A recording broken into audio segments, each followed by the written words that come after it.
Hi, guys. Thanks for joining me for our read aloud. Before we begin our read aloud, I do have some questions for you. As you recall, I told you that we would be reading the book Liar, Liar, written by Gary Paulsen. First question, before we get started. What is something that you are really good at? I mean, so good that if it were a contest, you would bring home the trophy. You would earn the gold medal. I mean, you would break records. Think about it. Something you are really good at.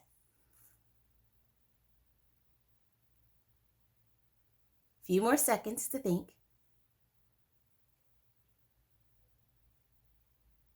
Okay, so now my next question is, what would you do to get something that you really wanted? I mean, you really, really want this. What would you do? What lengths would you go? Now, as we meet our main character, Kevin, I want you to consider what Kevin does to get what he wants and what he proclaims to be really good at. I mean, the best. So now let's begin. Liar, Liar by Gary Paulsen. The foreword. I'm the best liar you'll ever meet. I should be good. I've had a lot of practice. I'm only 14, but I've known for as long as I can remember that there will be times when I'm going to have to tell a lie. It's a universal rule, a cosmic inevitability. If you ask me, people who say honesty is the best policy are just terrible liars. I'm good because I make it easy for people to believe me. See, people only listen for what they want to hear, so I only tell them that. I tell my parents what they expect. School went well, and I had a good day. Yes, I did my homework. Dinner, it was great. Sure, I'd love to drive 116 miles to go to a flea market and look for antique cookie jars and old political memorabilia with you and Dad this weekend. And no, I don't have any dirty dishes under my bed. I tell my friends versions of what they've already said to me. Yeah, the new girl, she's pretty cute. Coach is psychotic to have us run hundreds of miles in the gym. I'm not going to read the whole book either. And I tell my teachers what they want me to say. Yes, I understand the equation and how to solve it. I missed the foreshadowing until you pointed it out, Miss Wilson, but now it's as clear as day.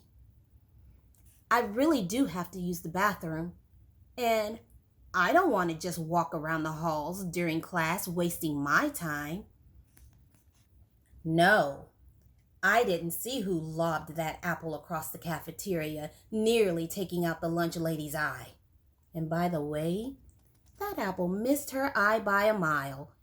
Everyone knows Neil Walker throws like a girl. If you look at it from the right point of view, lying is just good manners. Lying is my second language, a habit, a way of life. It's gotten so that it's easier for me to lie than to tell the truth because lying is all about common sense, not to mention self-preservation.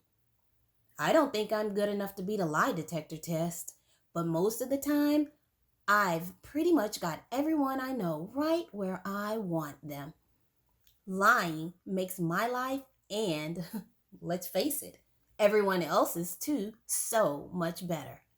So really, I lie for the greater good. I've come to believe that it's almost my duty.